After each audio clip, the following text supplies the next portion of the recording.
This is KLEAN Radio. Welcome, everybody out there on KFWB News Talk 980, our flagship station, or Extreme Talk XM channel 165, or on the World Wide Web at cleanradio.com. I want to welcome everybody out there listening. We are a show about addiction, recovery, the hope after you get sober. My guest host tonight is the great, divine, ab-fab Erica Spiegelman. Hello. Welcome back to KLEAN Radio. This is your first time guest hosting. Andrew is sick tonight, so he's got that cold. And I have the honor. Yes. Sorry, Andrew. We send our love to you. Yeah, we'll talk to you But later. I'm excited to be here. Exactly so. right. Thank you. And I know you had a really busy day. You were moving. And I was moving. It was a stressful day, but, you got to just take it minute by minute, and you got to, just do what you got to do. Okay, so actually I want to talk to you about that before we introduce our guest. You were moving today. You're sober. Yes, and, I am. Do you find moving hard? Yeah, and I'm not referring to, it's just, does it seem like some of these things are just... They're not overwhelming where I can't handle it, but yeah, in regards to being sober, there's stress that I deal with, day to day, and it's so funny because I talk to my clients all the time, and I talk to people about how they deal with stress and how they're going to deal with stress besides turning to a substance. Right. And so, yeah, for me, this was another testament to getting through something that's stressful, but really, I took a shower, Which all our audience loves to hear. So thank you. Yeah, just how do you unwind? And so I have to at times learn how to kind of de-stress in healthy ways, in grounding ways, sit and breathe for a minute, kind of take care of yourself. And so, it's always good when I always like to be tested in ways in which, I'm stressed out and how I deal with it. Because I think that's like, I'm going to touch on something right now because I've been reading a lot. I go on Facebook sometimes, and our guest tonight is a great woman that I just met her 30 minutes ago, but she seems great. And let's welcome to... She is great. She is great. Let's welcome to KLEAN Radio, Melody Anderson. The great Melody Anderson. The great Melody Anderson. You might remember her from Flash Gordon or... Burke's Law or Jake and the Fat Man. I used to watch. I'm a Jake and the Fat Man fan. So. Yeah, and I loved the old man, and he was a rebel to the end. This guy had a very serious case of diabetes, and he would go out there and eat as many donuts a day. Wow. And his nurse was with him, and he didn't care. And he'd look at her and he'd just stuff those donuts. Now that is the beauty of a real addict. They just don't care. That's. But did he die happy? Die hard. I think he died. He actually was a Renaissance man. He wrote music, he wrote scripts, he directed. He was an artist. He was a very versatile and very bright man. So was he happy? I don't know. I don't know if there was a donut for him when he went, but I sure hope there was. And a donut in the sky. And but you're also, so I think what's very interesting is recently we've had a bunch of guests on that have changed careers. Mm-hmm. And you went from being an actress, very successful working actress, to just essentially giving it up and getting into the field of helping people. Yeah, it was funny because I had a nice 15-year run, and the last thing I did was I played Marilyn Monroe in a movie about Bobby and Marilyn. Wow. And impressive. Which I thought that would be okay, but it turned out that there were a lot of powers that be that were connected, shall we say, to certain people who really gave the show a hard time. We had great actors, great production value, and I busted my ovaries for that, I must say. Yeah. And it was an amazing job. And when you do certain movies for television, they have a big thing at Universal where the press come in and they sit there and they say, okay, here's questions. I thought they were going to say, well, how did you get so busty and what was it like to wear a wig? But someone from the Boston Times said, this is just the most horrible thing I've ever heard. And I said, it's horrible. 12,000 kids go hungry every night in this country. That's horrible. So, I thought, if my life is under that kind of control and I have such little control over it, I had a college degree, thank God, in psychology and journalism, and I went back and got a master's in social work, and now I'm a you're here. therapist, and I'm in New York. Yeah, well, and in here. LA. And here. Right, you're bicoastal. Yes. Wow, I didn't know you were bicoastal. Bilingual, and that's where it ends. You're very funny. it takes a lot to flush or to make me lose my train of thought, but that did it. I want to ask you a question. I want to ask both of you this question. You're not on Facebook as much, I noticed, but you are, Erica. You're a Facebooker, and we're going through these political times right now. And sadly, we had the hurricane last week, and I'm reading quite possibly people have the most depressing thoughts, that they're posting. Yeah. Almost nihilistic, like nothing is going to get better. Yeah. Like this is, and I mean, is there something about what is that with people almost becoming the flood victims? Well, I mean, especially also when they canceled the marathon. I had a lot of friends that were running in New York City, and they just were, they're trashing Giuliani. I mean, everybody is this. He's not even the mayor anymore. I know, but everyone's up in arms, and everybody, everyone that was speaking out, and Bloomberg, for him canceling it. But Giuliani was the one that was actually against it. Yeah. And everybody is just taking everything personal, and I think that's really what is going on, is that people personalize things, when there's natural disasters. They do it all the time in personal relationships, and which is what we're going to talk about a lot tonight. Yeah. And I will tell you, I was in New York when 9/11 happened. Yes, so was I. And what it was like riding those subways, and it's like the whole town was hushed. Right. And there was this bizarre spirit where we, usually New Yorkers get together in any kind of crisis, but nobody was even looking at each other in the eye. We felt so lost and so powerless. And when was the next one going to hit?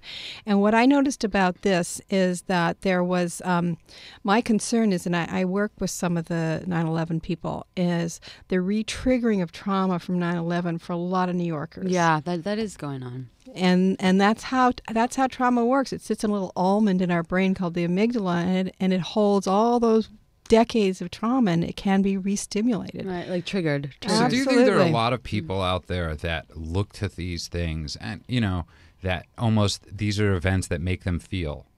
That it's like, I mean, sadly, when I was drinking, I joke about this, but it was the truth. I used to watch sad movies to feel. I'd listen to sad, everyone did. Everyone sad did, right. Music, sad music and go, that's me. Yeah. And that's, and I think a lot of people out there almost look at these situations and go, they put themselves in that. Right. Well, I think there is this sort of deep peace in all of us where we're looking, whether it's for God or the Father, where someone comes along and will take care of us. And that's really the myth behind the victim mindset, is they're really sitting back and they're going, if I'm really pathetic and sad enough, someone is going to come along and rescue me, and I don't have to do the work. And I think that's one of the amazing things, all of us know working with people in recovery, is the ones who make it are the ones who move past that mindset. Yeah, you have to help yourself first in recovery. There's no one's going to rescue you. But don't you think that should be the most, I mean, that is such an important thing, is that how many people out there are helping people that aren't working on themselves? Well, that's a whole nother discussion. Right. That is a whole other discussion. Yeah. By the way, if you just tuned in, you're listening to KLEAN Radio. That's KLEAN with a K. The show tonight is being sponsored by treatmentline.com.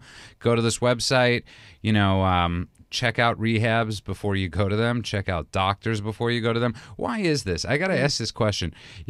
People will eat at McDonald's, right? Mm-hmm. They'll eat, that's not the thing. People will eat at Trader Joe's and Whole Foods, but not check out their doctors, and not check out, I mean, it's okay to check out people, you're going to see. Yeah, of course. A little background check. But not enough people are doing this. It's okay to go to a therapist and not like them and then go to a different one. It's sort of like dating, going to therapy, right? Believe me. Oh, absolutely right. And it's have to have almost a like good fit. If you go to one and they're bad, it's sort of like a one-night stand. You move to the next one. And hopefully they won't call you the next day. It's kind of dangerous because it's discouraging, especially for people in early sobriety. They go into a new therapist after leaving a treatment center that they were at, and they just have a horrible experience. And so they forget about aftercare, and they forget about going to therapy, and then their program falls off, or they just get discouraged. Yeah, I really advise people, and you're very right, Erica, because once they leave. Erica's always right. Erica? Just let's get that out of the way right now. I'm great and you're right. That sounds good. I like love you. That. That's perfect. That's perfect. But the problem is, as you say, when they leave the centers, they don't get to take along their therapist with them. And part of one of these treatment centers is that they are supposed to find a discharge plan where they can go. Right, absolutely. I always say, especially if you're lucky enough to be going to some, Smart Recovery, a 12-step plan, is that you ask the people in the rooms who they like. And somebody in that room is seeing a therapist, trust me. Yeah. And doing it from people that you know. And the other thing is, a lot of therapists out there don't understand addiction, trauma, relationship issues. They say they do, but they don't understand it. By the way, if you just tuned in, you're listening to Clean Radio. I forgot to give out the call-in numbers. The number here is 888-539-2980. That's 888-539-2980. We'd love to hear from you tonight. But also, we have so many people that have called into the show that almost have become part of my life at this point. We've talked to each other on Facebook all the time, and they know who they are. And it's really one of the cool things about getting to do something like this. It's almost like, to the people out there, it's like I'm in their life now. I was talking about Twiggy last week, who's a trucker who listens to us every week on the road. That's so cool. And he could comment on Facebook when he can, and Patrick, and all these different people. Yeah. And it's really like a cool. It's fun. And let's just get to that very quickly. What is Smart Recovery? You just mentioned it, and I've seen a few ads for this. Is this anything of anything? Well, Because it sort of sounds like an oxymoron. It's a non-12 step. Yeah. It's a non-12 step, and actually the woman who started it ended up having a car accident and killing people while she's on I thought that was Rational Recovery. Would they change it to Smart Recovery? To Smart Recovery, yeah. Because it wasn't rational. It wasn't that rational. Nobody was getting I think help. the thing to really remember, and your friend Andrew talks about this a lot, especially when it comes to alcohol. This is a metabolic problem. Yeah. It's the liver isn't working like normal people. The way the body processes sugars and alcohols is totally different than normies. And if people think...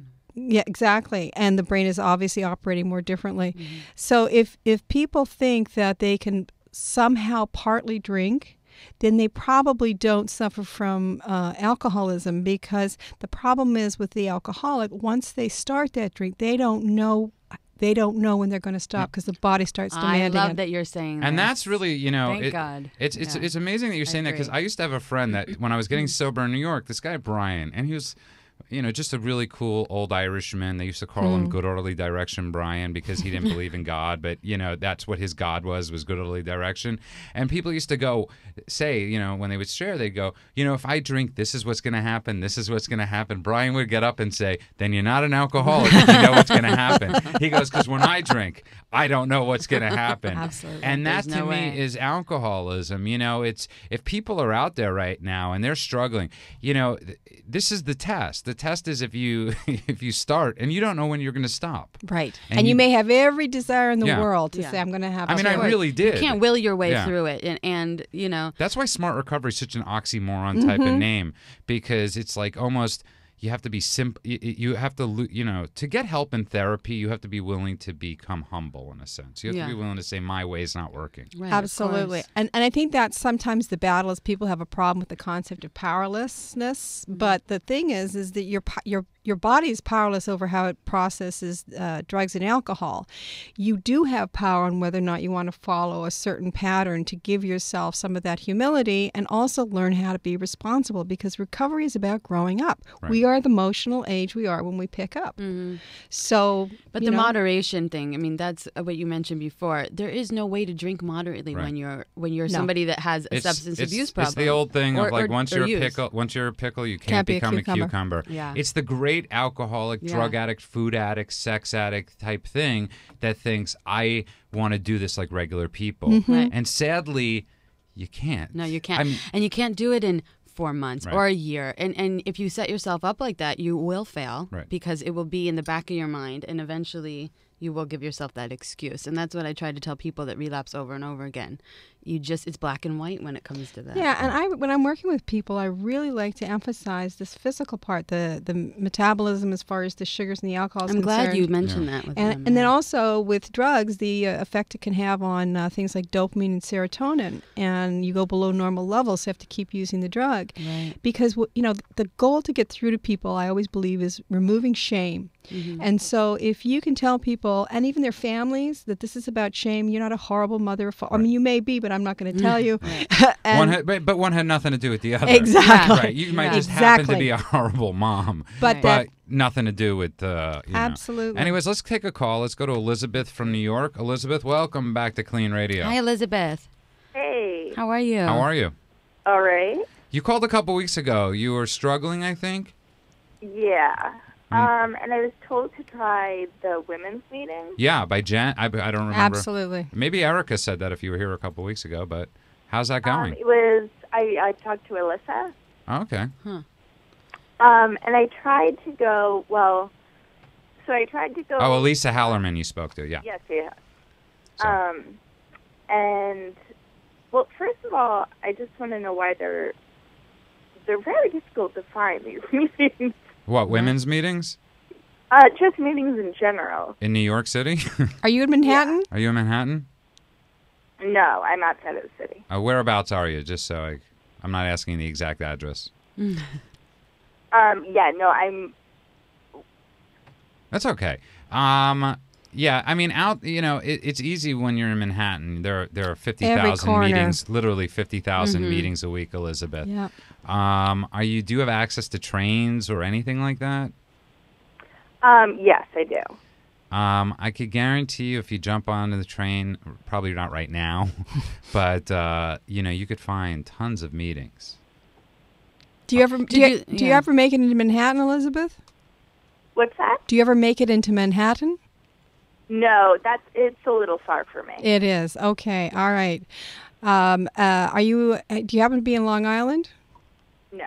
We're going to guess. We're going to play where, and it's like, where's Waldo? Where is she? Where's Elizabeth? But use your internet. Go on to AA and call up and see what they've got. And women do start their own meetings in these areas as well. Elizabeth, I'm going to tell you what. Are you on Facebook? Yeah. If you private message me, and I understand why you don't want to say it, or you could just message me anonymously at Judah at Clean Center or me. Or I'll any help of her us. find one, yeah. We have tons of friends. We're all from New York. Melody is bi-coastal. I lived there for years. Yeah, let's be honest. I'm the real New Yorker. You're the real New Yorker. Yeah, I mean, Brooklyn. you're the real thing. Yeah, and Elizabeth will help you out if that's okay with you. Yeah. And did you like the women's meetings? Well, see, I never really got there. Oh. The problem is I tried to go one time, and then I had, a huge panic attack before going in. Oh. So I missed it. And then I went, super early to the next one, and then it was in a church. And I ended up walking in on, a choir meeting. Oh, you might have gone to the wrong room. Yeah. It's hard when you go by yourself. And, yeah. You know what? That you even tried. Can I tell you something, Elizabeth? And I'm saying this, and I'm saying this to all the people out there. What you're doing right now is absolutely amazing. You don't know how hard it is. It's very courageous. The hardest thing for an alcoholic to do or a drug addict is to get on the phone and say, I need help. And I mean, they're constitutionally incapable of not just being honest, but of getting on the phone. It's one of the hardest things. The phone weighs 4,000 pounds. Yeah. So for you right now, even just to be talking about this, I really want you to give yourself kudos for that. And I'm not just saying that to you. Will you give yourself a little kudos, Elizabeth? Sure. Okay. Sure. Are you sober now, or have you been drinking? No. Yes. You've been drinking. Yeah. That's okay too. And but you still, part of you wants to stop, right?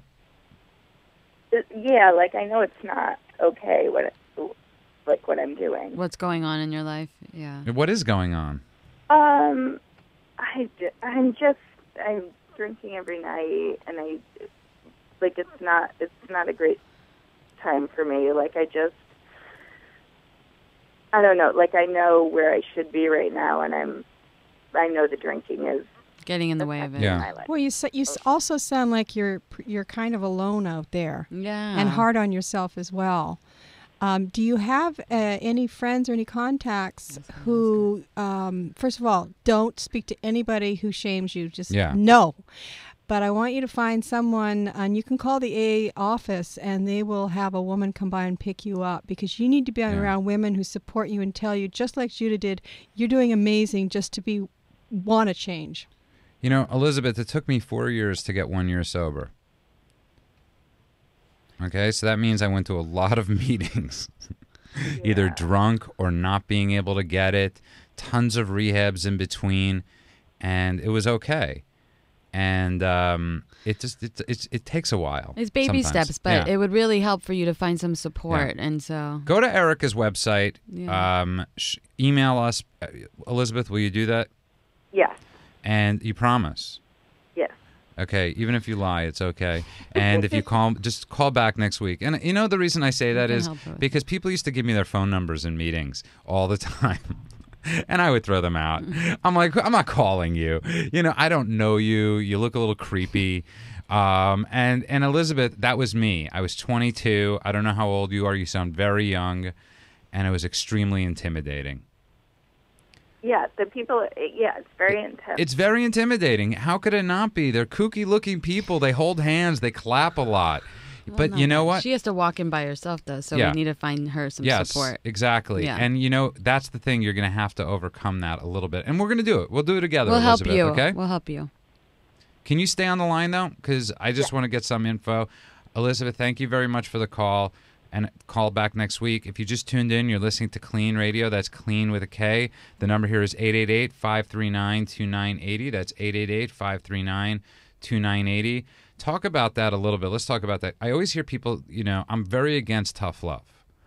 I'm very against this, just the idea of tough love. I don't believe in kicking a teenager out on the street. I don't, because they're going to go to worse places. You know, I believe in getting them help, obviously. But yeah, I think there's a difference between consequences and tough love. And healthy boundaries. And it doesn't work. And the family feels more guilty as a result of it as well, which we don't want that going on either. And plus, how do you punish somebody that's sticking a needle in their arm? I mean, what exactly is the punishment? It's like I always would say, you know, how do you negotiate with people willing to live in a cave? Exactly. You know, what are you going to offer them, another cave? But in this thing, how do you punish somebody that's willing to, what is their punishment? They're killing themselves. You know, I was doing a group yesterday, a couple of days ago, and there was a man who was saying, I really need to be punished for what I put my family through as far as the my addiction. And I said, don't you think you've been punished enough? Yeah. Right. This negative self-talk was something I was going to bring up because it was just, it's really just the trauma we create ourselves while we're using, right? So there's trauma that you create saying things you don't mean, waking up not remembering anything, you know, blacking out. There's all these consequences.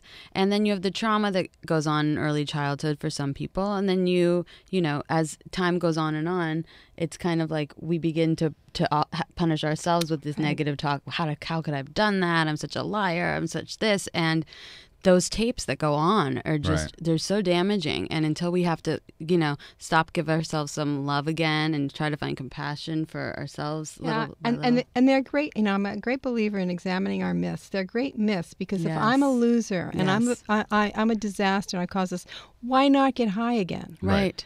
And the fact is, I tell people, would you have done what you did when you were sober? And they all say no. And I said, so the problem is not you, the problem is the substance. Right. But I think a big thing also is, I want to talk about something else that I think is huge. And we have calls lining up. We're going to get to them in a couple seconds. But is learning how to do things sober. And I think that is a huge, huge thing that, you know, we have a caller named William who called in last week who's got dating issues. And he's a funny guy. He's sober 3 years. And he's got dating issues. And because you're talking about the shame and the guilt and all these things, we all come from, you know, different experiences. And I think learning how to date sober is one of the hardest things in the world.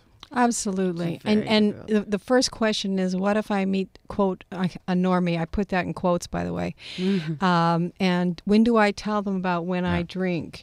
And should I, if they're drinking, you know, it's very hard for me now wanting to join them because everybody's looking for everybody's approval on those first few dates. Yeah, well, it's also hard to, like, you know, last week he called in, how do I disclose it to somebody? You know, what should I say? And I always give clients, like, a menu of things to say. I do. I have at least 10 different things, and from one of those things, you'll feel comfortable. But don't you think you should just say it right away? Hey, I'm a sober guy. I'm drunk. You have to live your truth. You have to live your truth. Honesty is always, that's just the only way to be. I mean, it's like, what's the point? You know, my father, years ago, my father worked for Time Life magazine. My father's an observant Jew. He was the first person to ever wear a yarmulke in Time Life. Really? And this was back when it wasn't a very Jew-friendly company. And he made a decision to wear his yarmulke right away because he said, what am I going to do, lie every Friday that I have to take off this afternoon? No. And what am I going to do that for the next 30 years? And it taught me a lot. It taught me in the sense, just put your cards out there. Don't deny your truth. And it's also a great time saver. Yeah. You know, if someone's going to freak out, great. Get them out of here before you invest time and money Right. into the you situation. don't have to discuss the baggage. No, Right. But that's why you have a menu of things you right. can say. This isn't like, you get into, well, about 10 years ago, I thought about suicide. No, right. At a certain point, you stop talking badly about yourself, too. You don't have to divulge everything. Well, I think the word is, and you said it very well, which is instead of Thank saying you. I'm going to thank you again. It's about, I was drunk and I did this and shot heroin. I'm in recovery now from using substances, and I find that makes my life easier. Simple, short, sweet, and from a positive standpoint versus what a loser I believed I was back when I was using. Yeah. Don't spread the dirty details. So do you think that's why so many people get into bad relationships in sobriety is because they still feel worthless? They still feel like they don't deserve a good relationship? So it's almost manifest destiny that they're picking people that they can never be with? Well, my feeling is that if anybody's early dating and early recovery, you need to check with your sponsor and 3 of your sober friends, because remember, there's an old saying, if you someone across the room and your eyes light up, run the opposite way, because something historical is being triggered. So the people we're going to choose in early recovery about the same we were choosing when we were drinking. So our it's usually driven by a lot of sexual attraction, a lot of energy, a charismatic person that may not be the best person to end up with. Okay, you're listening to Clean Radio. Give us a call at 888-539-2980. That's 888-539-2980. Give us a call. We've got calls waiting. We'll get to you after the break. We have a great show tonight. The discussion continues at cleanradio.com. Yes. Are you struggling with an addiction that's ruining your life? Want to have a confidential conversation with a professional that will immediately assist you? Do you suspect a loved one is abusing drugs and would like a free drug testing kit and consultation? KLEAN Treatment Center is standing by right now to help those with addictions and the people who care about them. Call 888-601-6040. That's 888-601-6040. Or go to KLEAN Treatment Center, that's clean with a K, cleantreatmentcenter.com. Addiction happens. Recovery and a new life starts here. Welcome back to Clean Radio. We're having a great show tonight. We're in the studio with Melody. I want to call you the communicator, Anderson.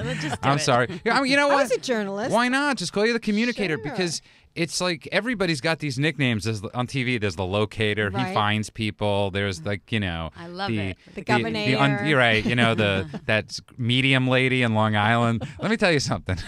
Oh, she's phenomenal, by the way. She might be phenomenal, but I want to meet the is. people that are. I mean, okay. I don't know. Her hair and the Yeah. nails. I mean, she's. Yeah, she's a Long Island girl. She is. And she but you talks to dead communicate. That's the one with the white hair? Oh, yeah, she gosh, communicates with the dead. Yeah. Yeah.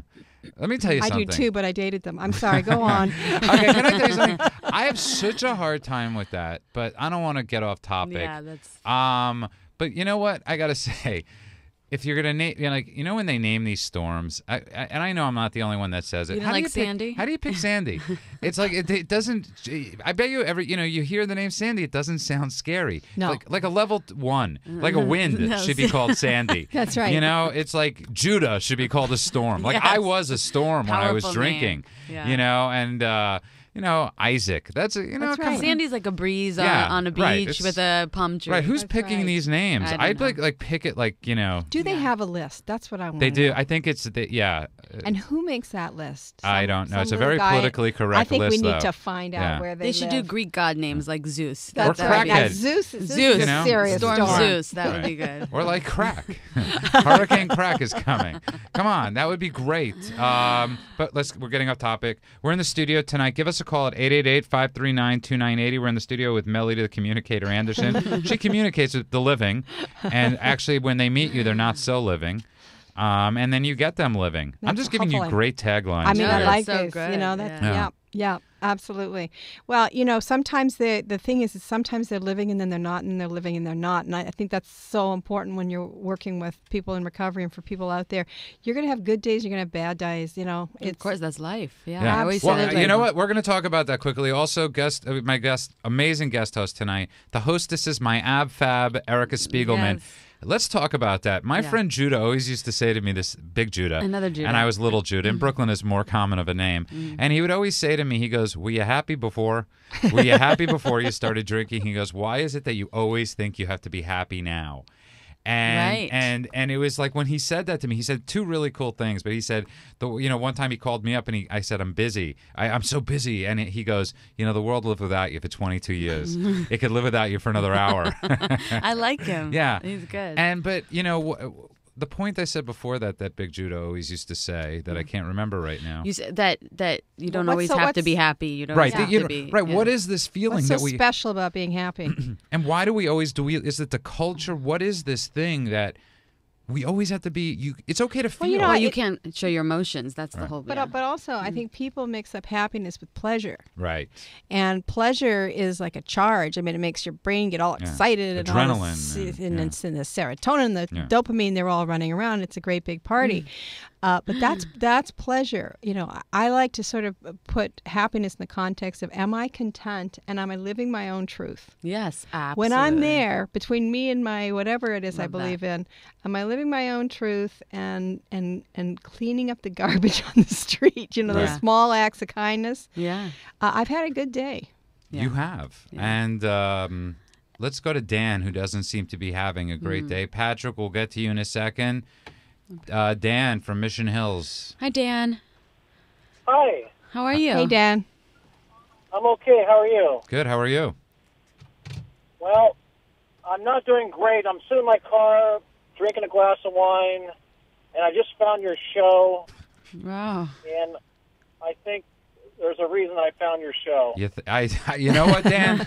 I think we are your burning bush. There is no coincidence. Yeah. That's what are the chances? Yeah. So what's going on?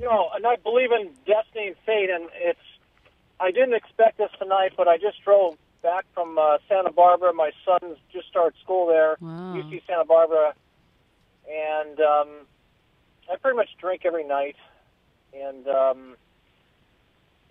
it's starting to, I'm losing my focus on what's important and what I need to do with him and my job, etc. And I don't know. It's a interesting coincidence that I found your show, and I didn't want to call. Of course, this is really scary, but I'm calling. No, it's amazing. Great. Very glad you did. Glad you did. First of all, let's just make sure something. You're not right away. Don't drive. Are you driving? just drinking, hiding in your car, or are you drinking and planning on going somewhere? Well, I'm a couple blocks from my house. Okay. Are you driving and talking, or are you parked? No, I'm parked. Okay, good. Okay. So, what are the consequences that have been going on recently? What are the internal or things are starting to slip in your life, or what's happening that you're? I'm not doing well in my job. I'm not keeping up with my responsibilities there. Yeah. I had a hard time. I was supposed to see my son on Friday, drive up, and I didn't because I just didn't have the energy. I was kind of out of it. Mm-hmm. So yeah, Dan, a lot of consequences. One of the big things about alcohol is it's a depressant. And so if you're feeling down about some changes or things going on that you don't like the way life is going right now, and you're feeling bad already about it, the alcohol will enhance that feeling. So I'm kind of wondering, have you tried to stop it all or slow down? I have in the past, but not in the last year. I have not been successful, and I do have a psychiatrist, and it's interesting because that was exactly her suggestion, was to stop for a couple weeks, see how you feel, and I've been unable to turn that corner. I just. Well, here, Dan, treating alcoholism with a psychiatrist is like going to a gunfight with a knife. Yeah. And the reason I say that is because psychiatry is great, therapy is great, but it's not the only. You need more. You need to stop. You need to remove yourself from your own environment, and so either through you could go to meetings, or you could go to an outpatient program, or join some support groups. I mean, you have to remove yourself from your day-to-day life, because whatever you're doing now is not working. Yeah. Let me ask you something. Has your son ever mentioned you're drinking? Not directly to me, but he has mentioned to Mommy a couple times in the past. So he's mentioned it. Yeah. So people are starting to notice the shift in your behavior, or? Yeah, yes, and I think he's a really intelligent, he's 17, but I say he's 17 going on 30, and he's very intelligent, and he's very loving. I think he probably kind of has an inkling or feeling about it, but he is just being the good son. And it's not just that. He could see the you just mentioned something very interesting, Melody, is that, by the way, if you just tuned in, you're listening to KLEAN Radio. We're on the phone with Dan, who's in his car right now, drinking a glass of wine, and oddly enough, he turned on the radio and we were on. But I want to talk to you. You said alcohol is a depressant, and I don't think a lot of people look at it like that, because when you first start drinking, it's great. Actually, there's a couple of guys who have great tapes out there called Joe and Charlie, and they said that when you have that first drink, it's like rocket fuel. Well, let me tell you something. Normies don't have that feeling. My sister has this little sip of wine, and she's just fine and relaxed. There's that charge, but over a period of time, you're starting to affect how the brain is working, and it works as an antidepressant. And it's the total reverse. Yeah. Absolutely. And part of that's the sugar, too. Yeah. The sugar crash that comes from it. So if you're already struggling at a certain point in your life, then this is exacerbating those feelings. And I guess my big question for you is, when you think about who you are when you're not drinking and you think about who you are when you are drinking, which guy do you like better? Good question. Obviously I like who I am when I'm not drinking, but I can't find the willpower to stop. Okay, I'll tell you what, Dan, you're in the area. You're in Mission Hills. That's not that far away from here. I want you to make me one deal. Okay, that's before anything. I'm going to give you a dare, and you have to accept it. Okay. You walk home, or I will gladly pay for you to get a taxi. Wow, that's a tough one, because I'm not that... I know. But Dan, I'm worried about you. And I have no idea where you are, so it's not like I could do anything about it. But think about it. I think I can. Well, I can make it home. I'm not that, because I'm just like I said, a couple blocks away. But I just got to find. And I've been to meetings before, and on and off. But you just haven't been ready. Yeah. And the question is, what are you willing to do now? Do you want to go to? I don't know. There's a lot of options, but do you want to take action towards changing your drinking right now? Do you want to take action in stopping it, or at least trying to stop it for at least a couple weeks? With the help of someone? How about a couple days? I just can't find the strength within me to do it, or the rationale, because my self-esteem is pretty low, and I'm... Dan, let me ask you a question. You sound like a really intelligent guy. Okay? If your car broke down on the highway, right? You're driving on the 134 or the 101. Your car breaks down. How are you going to get the car to the service station? Are you going to push it, or are you going to call AAA? That's funny, because it happened to me recently, and I first tried to get the tire, my tire blew, and I called AAA right away. And you're right, I am intelligent, and I hate to say this, but I have a master's degree, Master's of Science in Psychology. Wow. So that kind of... And right now, I'm sitting in the studio with two geniuses, and then me. And they're both doing amazing things with their lives. I've met some of the program of Alcoholics Anonymous and the 12 Steps was started by one of the greatest proctologists at the time in America, and somebody that essentially created insider trading on Wall Street, which was Bill Wilson. You're talking about absolute geniuses of industry. So this isn't, you can't, and this goes to a lot of things.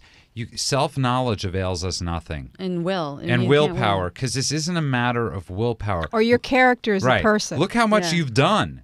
You're not a weak-willed person. You've made it through tons of schooling. So obviously you have this thing that's, sometimes it's like, it's okay to say, I give up. And you can reach out for help. And I think this is where you're at right now if you found us. So Dan, I'll tell you what. Are you on Facebook? Yes, I am. But it was hard getting on Facebook, but I did it for my son because, kids, it's good to keep in touch with your children through Facebook. Without a doubt. In a lot of ways. So I'm going to ask you to stay on the line. Rand, our producer, is going to give you my numbers. He's going to give you my email information. And if you call me tomorrow, we could do this thing one day at a time.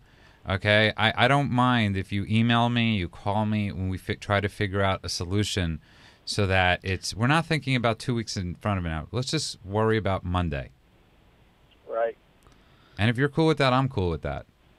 And where are you guys located? This station? I don't even know what station I'm listening to. You're listening to to everybody out there. Thank you. You're listening to KFWB News Talk 980, or also people out there listening to us on Extreme Talk 165.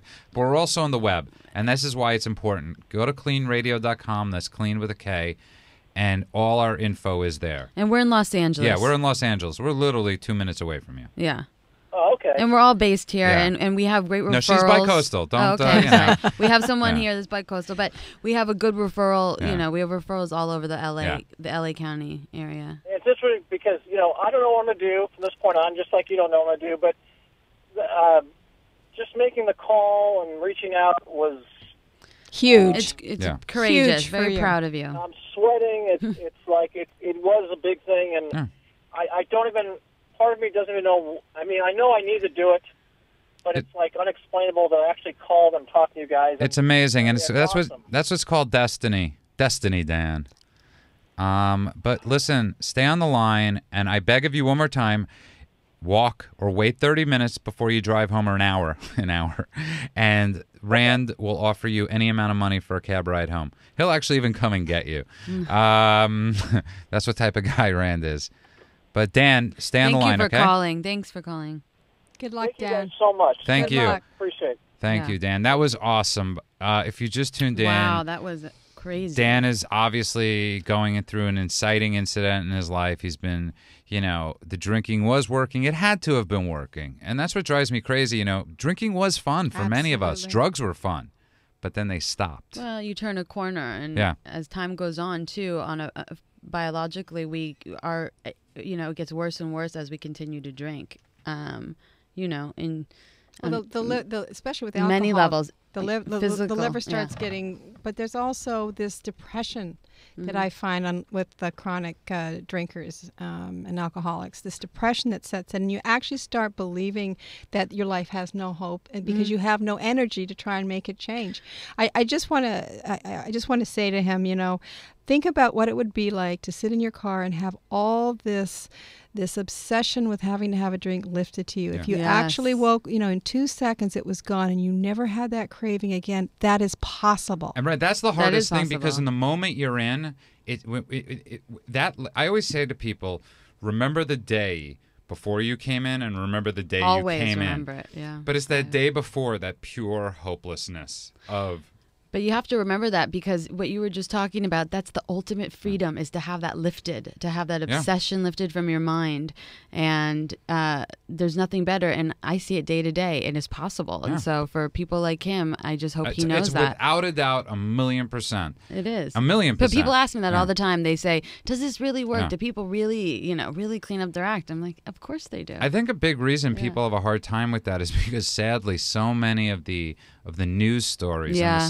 and and God bless the people that can't get sober and that are famous, and God bless them, but they become the It becomes normalized. right, and they become the poster child for right. that recovery, what doesn't work. But in fact, it does. There's a lot of Yeah. sober people out A there That's lot. right. with 30, 40, 50, Yeah. 60 years of sobriety, so you can have it too. By the way, if you just tuned in, you're listening to Clean Radio. That's Clean with a K. Give us a call at 888-539-2980. That's 888-539-2980. We're in the studio tonight with Melody, the communicator Anderson. She communicates with the living, with the not so living, and then that makes them live. And She helps the yeah, living. she helps people. And Erica, Ab Fab Spiegelman is my co-host tonight. You could, she's a good lady. I'm very lucky tonight. Both of you are just great. And Thank And you are too, in that Yeah. special way. I am in that. I don't want, Very special. yeah, very, special ed way. Yes. Let's go to Patrick in Hey, Austin. Patrick. Patrick, how are you? Hey, how are you? I'm great. Let's just get this out there. Patrick has been calling us for a couple months now. But about 3 weeks ago, Patrick called us in. He set his alarm clock to the show. It was his first day sober. Wow. He threw out a 12-pack, right, Patrick?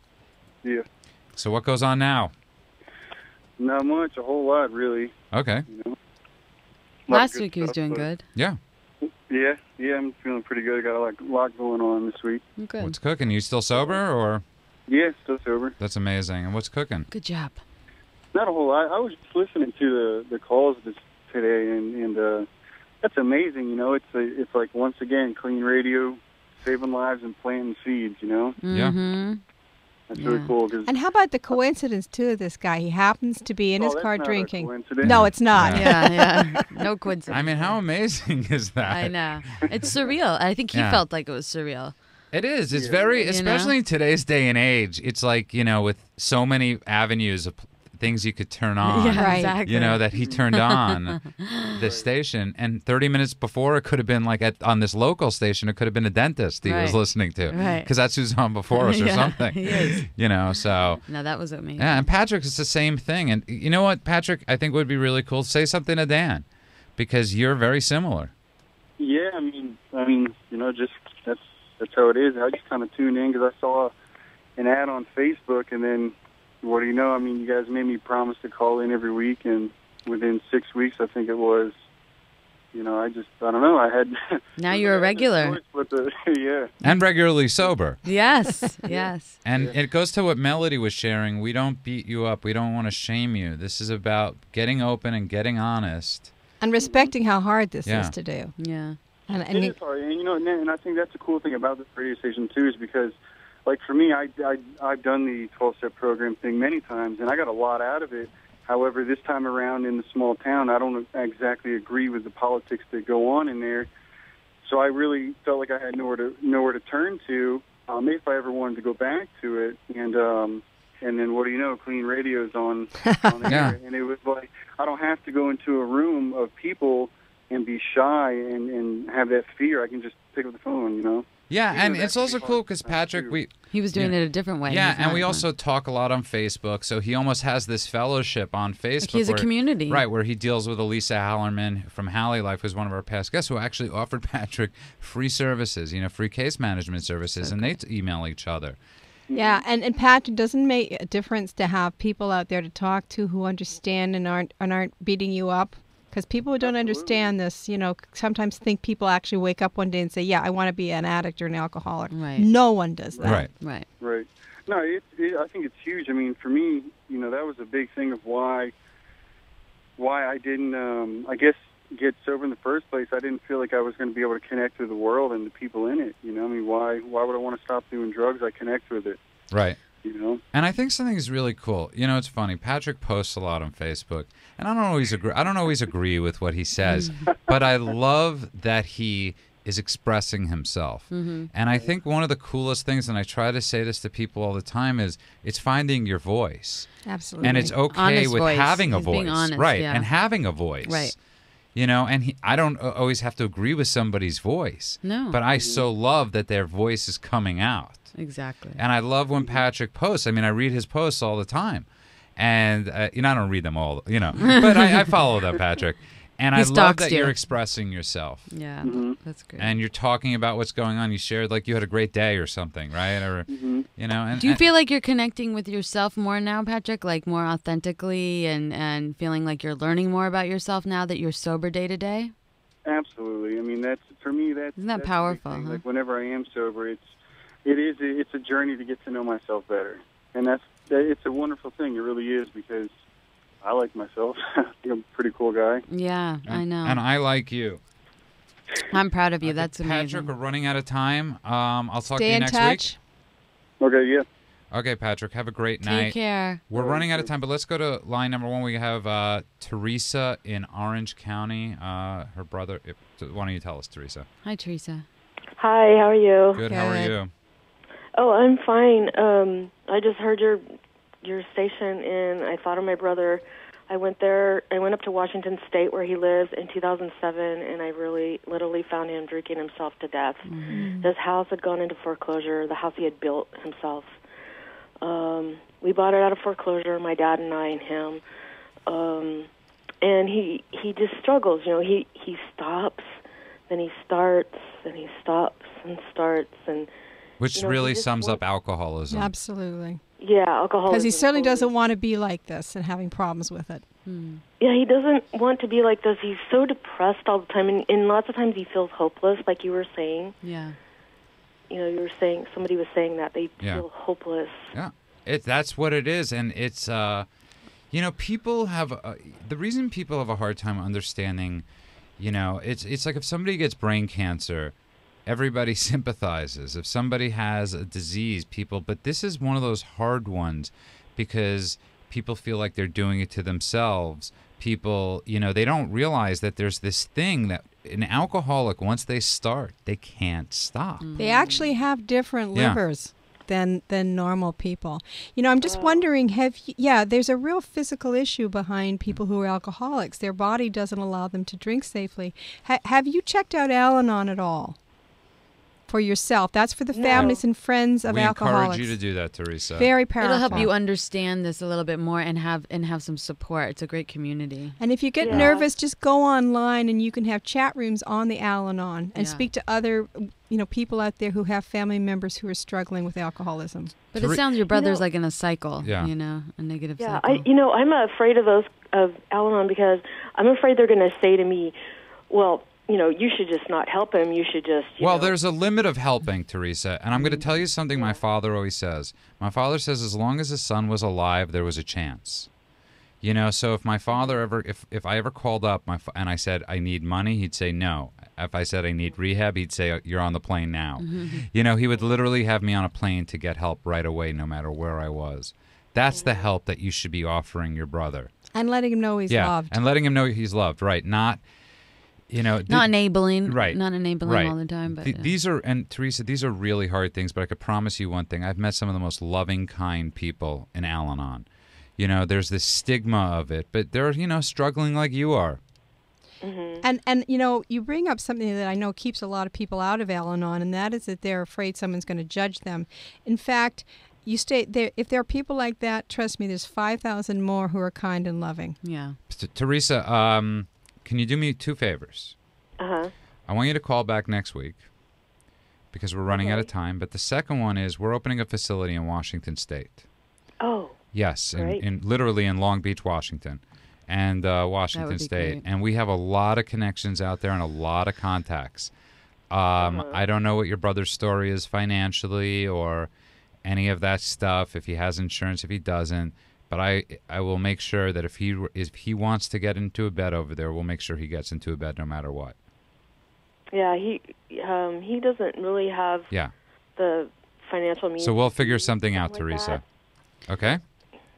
We try to give people scholarships and help people out, and we're opening up Washington State. Hopefully, within a couple weeks, we'll be open. We have an outpatient program there, and we have a lot of just amazing people out there that are just awesome dudes. Mm-hmm. Can Somehow you you could talk to him about it. Yeah. Do you want to? He's can you? Completely different compared to I don't know. He just changed. It's all going to be good, Teresa. I promise you. I want you to do 3 things for me. Find an Al-Anon meeting. We're going to help you do that. So, and call back next week and call Washington and get help for your brother, because that's the biggest thing you could do. So tell him to go to. Well, we'll talk about it all. You get strong first. And I'm going to, Teresa, we'll talk to you next week, hopefully. I'm going to put you on the line with Rand. Okay. We're really running out of time here. This fast. This is very moving. I'm really touched by what happened tonight. It's just awesome. And I want to quickly, before we go out, I wanted to give a tribute to somebody, a past guest who sadly succumbed to cancer. He was his name is Bradley Quick. He was a leader among leaders. He was one of the coolest people you ever met. And this is for you, Bradley. Is it ready? Do we have it queued up? And this is for you, Bradley. We're going to end the show, and here's for you, Bradley. Good night. Give us your last, golden words of wisdom. If you keep doing what you're doing, you'll keep getting what you're getting. If you want something different, you got to do something different. Find a group, find a community, and adopt their method of living, and it will change your life forever.